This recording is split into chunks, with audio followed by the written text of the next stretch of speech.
ಆಚಿ chilli powder ಸಖತ್ ಖಾರ ಬಣ್ಣ ಮತ್ತು ರುಚಿ ಆಚಿ ಚಿಲ್ಲಿ ಪೌಡರ್. ರಾಜ್ಯದ ದೀರ್ಘಾವಧಿಯ ಸಿಎಂ ಅನ್ನುವಂಥ ಹೆಗ್ಗಳಿಕೆಗೆ ಈಗ ರಾಜ್ಯದ ಮುಖ್ಯಮಂತ್ರಿ ಆಗಿರುವಂಥ ಸಿದ್ದರಾಮಯ್ಯನವರು ದಾಖಲೆಯನ್ನ ಬರೆದಿದ್ದಾರೆ. ಹಾಗಾಗಿ ಈಗ ದಾಖಲೆ ರಾಮಯ್ಯ ಅಂತ ಹೆಸರುವಾಸಿ ಆಗ್ತಾ ಇದ್ದಾರೆ. ಮತ್ತೊಂದು ಕಡೆಗೆ ಈ ವಿಚಾರದಲ್ಲಿ ಈಗ ಅನೇಕ ಕಡೆಗಳಲ್ಲಿ ಊಟಗಳನ್ನೆಲ್ಲ ಇಟ್ಕೊಂಡಿದ್ದಾರೆ. ಆದರೆ ಇದರ ಮಧ್ಯದಲ್ಲಿ ಕೆಲವು ಹೇಳಿಕೆಗಳು ಕೂಡ ಬರ್ತಾ ಇವೆ. ಪೂರ್ಣಾವಧಿಯ ಸಿಎಂ ವಿಚಾರದಲ್ಲಿ ಪೂರ್ಣಾವಧಿಯಾಗಿರ್ಬೇಕಾ ಅಥವಾ ಇಲ್ವಾ ಏನು ಅಂತ ಹೇಳಿ ದೊಡ್ಡ ಮಟ್ಟದಲ್ಲಿ ಕೇಳಿ ಬರ್ತಾ ಇರುವಂಥದ್ದು. ರಾಜ್ಯದ ದೀರ್ಘಾವಧಿಯ ಸಿಎಂ ದೇವರಾಜು ಅರಸು ದಾಖಲೆಯನ್ನ ಸರಿಗಟ್ಟಿದ ಹೊತ್ತಲ್ಲೇ ಈಗ ಪೂರ್ಣಾವಧಿಯ ಸಿಎಂ ಕೂಗು ಎತ್ತಿದೆ. 2028ರವರೆಗೂ ಕೂಡ ಸಿಎಂ ಆಗಿ ಸಿದ್ದರಾಮಯ್ಯನವರೇ ಮುಂದುವರಿಬೇಕು. ಮತ್ತೆ ಸಿದ್ದರಾಮಯ್ಯನವರ ಆಪ್ತೇಷ್ಟರು ಈಗ ಬಹಿರಂಗವಾಗಿ ಹೇಳಿಕೆಯನ್ನ ಕೊಟ್ಟಿದ್ದಾರೆ. ಇದನ್ನ ಅಲ್ಲಲ್ಲಿ ಮರಿಮಾಚೋಕೆ ಹೊಸ ಹೊಸ ವಿಚಾರಗಳನ್ನ ಮುನ್ನೆಲೆಗೆ ತಂದು ಹಾಗೆ ಹೀಗೆ ಮಾಡಿಕೊಂಡು ಬ್ಯಾಲೆನ್ಸ್ ಮಾಡ್ತಾ ಇದ್ದಿದ್ದು. ಆದರೆ ನಡು ಇವರೆಲ್ಲ ಬಂದ್ ಮತ್ತೆ ಹೇಳಿಕೆಗಳನ್ನ ಕೊಡ್ತಾರೆ. 2.5 ವರ್ಷದಿಂದ ಬರೀ ಇದೇ ಆಗೋಗ್ಬಿಟ್ಟಿದೆ ರಾಜ್ಯ ಸರ್ಕಾರದಲ್ಲಿ ಅನ್ನುವಂಥ ಆರೋಪಗಳು ಈಗ ರಾಜಣ್ಣ ಅವರು ಮಾತನಾಡಿರೋದು. ಏನು ಮಾತನಾಡಿದ್ದಾರೆ ರಾಜಣ್ಣ ಅವರು ಅನ್ನುವಂಥದ್ದನ್ನು ಕೂಡ ನಿಮಗೆ ಕೇಳಿಸ್ತೀವಿ ಅದನ್ನು. ಆದರೆ ಈ ಆಪ್ತೇಷ್ಟರ ಬಹಿರಂಗ ಹೇಳಿಕೆಗಳು ಈಗ ಯಾವ ರೀತಿಯಲ್ಲಿರುತ್ತೆ? ಸಂಭ್ರಮಕ್ಕೆ ಒಂದಿಷ್ಟು ಕೊಕ್ಕೆ ಹಾಕುವಂಥ ಕೆಲಸ ಆಗುತ್ತಾ? ಯಾಕೆ ಅಂತಂದ್ರೆ ಸಿದ್ದರಾಮಯ್ಯನವರು ಕೂಡ ಮೈಸೂರಿನಲ್ಲಿ ವಿಚಾರದಲ್ಲಿ ಮಾತನಾಡಿದ್ದಾರೆ. ಅದನ್ನು ಕೂಡ ನಿಮ್ಗೆ ಹೇಳ್ತೀವಿ. ಈಗ ರಾಜಣ್ಣ ಅವರು ಹೇಳಿರುವಂಥ ವಿಚಾರದ ಬಗ್ಗೆ ನಿಮ್ಮ ಮುಂದೆ ಹೇಳ್ತಾ ಇದ್ದೀವಿ. ರಾಜಣ್ಣ ಅವರು ಮಾತನಾಡಿರೋದು ಏನು ಅಂತ. ಸಿದ್ದರಾಮಯ್ಯ ಕಾಂಗ್ರೆಸ್ ಪಕ್ಷದ ಶಕ್ತಿ ಅಂತ ಮಾಜಿ ಸಚಿವ ರಾಜಣ್ಣ ಹೇಳಿರೋದು. 2028ರ ಬಳಿಕವೂ ಕೂಡ ಸಿದ್ದರಾಮಯ್ಯನವರು ಮುಂದುವರಿಬೇಕು. ಸಿಎಂ ಬದಲಿಸಿದ್ರೆ ಏನಾಗುತ್ತೆ ಅಂತ ಜನ ತೀರ್ಮಾನಿಸ್ತಾರೆ. ಪರೋಕ್ಷವಾಗಿ ಹೈಕಮಾಂಡ್ಗೆ ಎಚ್ಚರಿಕೆಯನ್ನ ರಾಜಣ್ಣ ಕೊಟ್ಟಿದ್ದಾರೆ. ಶೋಷಿತ ವರ್ಗದ ಧ್ವನಿಯಾಗಿರೋದು ಸಿದ್ದರಾಮಯ್ಯ, ಅವರನ್ನೇ ಮುಂದುವರೆಸಬೇಕು. ಪಬ್ಲಿಕ್ ಟಿವಿ ಜೊತೆಗೆ ಮಾತನಾಡಬೇಕಾದಂಥ ಸಂದರ್ಭದಲ್ಲಿ ಮಾಜಿ ಸಚಿವ ರಾಜಣ್ಣ ಅವರು ಈ ಬಗ್ಗೆ ಪ್ರಸ್ತಾಪವನ್ನ ಮಾಡಿ ಮಾತನಾಡಿದ್ದಾರೆ. ರಾಜಣ್ಣ ಅವರು ಹೇಳಿರುವಂಥ ಮಾತುಗಳನ್ನು ಮುಂದೆ ಕೇಳಿಸ್ತಾ ಇದ್ದೀವಿ. ಈಗ ನೋಡಿ.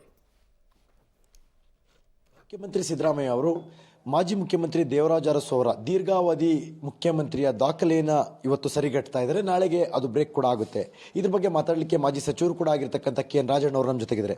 ಸರ್, ದೇವರಾಜ ಅರಸು ಅವರ ನಂತರ ಸಾಧಾರಣವಾಗಿ ಸಿದ್ದರಾಮಯ್ಯ ಅವರನ್ನ ಅಭಿನವ ದೇವರಾಜ ಅರಸು ಅನ್ನೋ ರೀತಿಯಲ್ಲಿ ಕೂಡ ಕರೀತಾ ಇದ್ರು. ಈಗ ಅವರ ದಾಖಲೆಯನ್ನು ಇವತ್ತು ಸರಿಗಟ್ತಾ ಇದ್ದಾರೆ. ಮತ್ತೆ ಅದನ್ನು ಬ್ರೇಕ್ ಮಾಡಿ ಕೂಡ ಮುಂದೆ ಹೋಗ್ತಾರೆ. ಆದರೆ ಕುತೂಹಲ ಇರುವಂಥದ್ದು ಈ ಸಂದರ್ಭದಲ್ಲೂ ಕೂಡ ಎಷ್ಟು ಸಮಯ ಇರ್ತಾರೆ ಅನ್ನೋದು ಕೂಡ. ಈಗ ದೇವರಾಜ ಅರಸೂರವರ ದಾಖಲೆಯನ್ನು ಸನ್ಮಾನ್ಯ ಸಿದ್ದರಾಮಯ್ಯನವರು ಸರಿಗಟ್ಟಿದ್ದಾರೆ. ಇವತ್ತಿಗೆ ಅವರಿಗೆ ನಾನು ನಮ್ಮ ರಾಜ್ಯದ ಎಲ್ಲ ಜನರ ಪರವಾಗಿ, ವಿಶೇಷವಾಗಿ ಧ್ವನಿ ಇಲ್ಲದ ಜನರು, ಬಡವರ ಪರವಾಗಿ ಅವರಿಗೆ ನಾನು ಅಭಿನಂದನೆಯನ್ನು ಸಲ್ಲಿಸ್ತೇನೆ. ಹಾಗೆಯೇ ಇನ್ನೂ ದೀರ್ಘಕಾಲ ಅವರು ಇರಬೇಕು ಅಂತಕ್ಕಂಥದ್ದು ಈ ರಾಜ್ಯದ ಅಸಹಾಯಕ ಸಮುದಾಯಗಳ ಜನರ ಆಶಯ ಅಂತಲೂ ಕೂಡ ಈ ಸಂದರ್ಭದಲ್ಲಿ ಹೇಳಲಿಕ್ಕೆ ಬಯಸ್ತೇನೆ. ಸಹಜ, ಯಾಕಂದ್ರೆ ದಾಖಲೆ ಹಿಂದೆ ಪೂರ್ಣಾವಧಿ 5 ವರ್ಷ ಆದರೂ ದೇವರಾಜ ಅರಸರು ಬಿಟ್ಟರೆ ಸಿದ್ದರಾಮಯ್ಯ ಅವರೇ.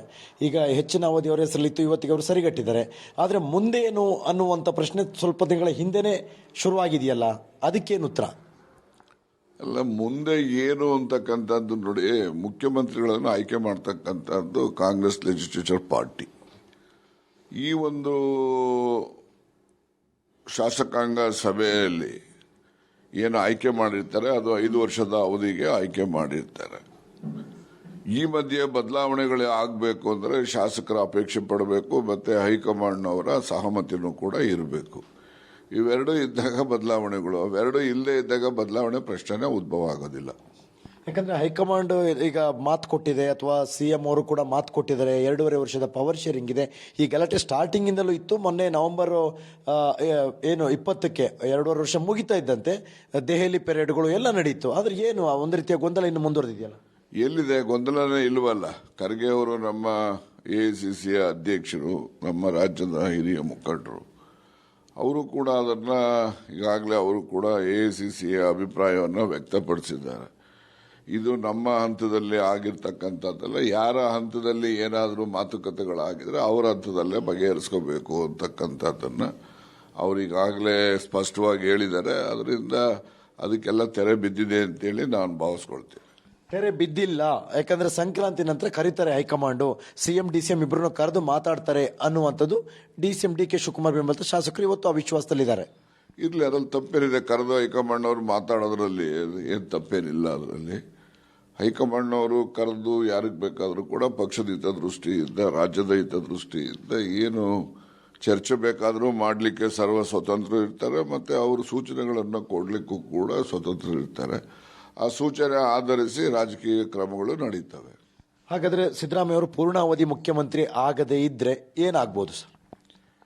ನೋಡಿ, ನಾನು ಪದೇ ಪದೇ ಹೇಳಿದ್ದೇನೆ, ಕಾಂಗ್ರೆಸ್ ಪಕ್ಷಕ್ಕೆ ಇಂದಿನ ಗತವೈಭವ, ಇಂದಿರಾ ಗಾಂಧಿ ಅವರ ಕಾಲದಲ್ಲಿ ಇದ್ದಂಥ ಗತವೈಭವ ಈಗ ನಾವು ಕಾಡಲಿಕ್ಕೆ ಸಾಧ್ಯ ಇಲ್ಲ. ಏನೇ ರಾಹುಲ್ ಗಾಂಧಿ ಅವರು ಹೋರಾಟ ಮಾಡಬಹುದು, ಭಾರತ್ ಜೋಡೋ ಯಾತ್ರೆ ಮಾಡಿ ಆ ಚಳಿನಲ್ಲಿ ಅಷ್ಟೆಲ್ಲ ದೇಹವನ್ನು ದಂಡಿಸ್ತಕ್ಕಂಥದ್ದು ದೇಶದ ದೃಷ್ಟಿಯಿಂದ, ಪಕ್ಷದ ದೃಷ್ಟಿಯಿಂದ ಅವರು ಮಾಡಿರ್ತಕ್ಕಂಥದ್ದು.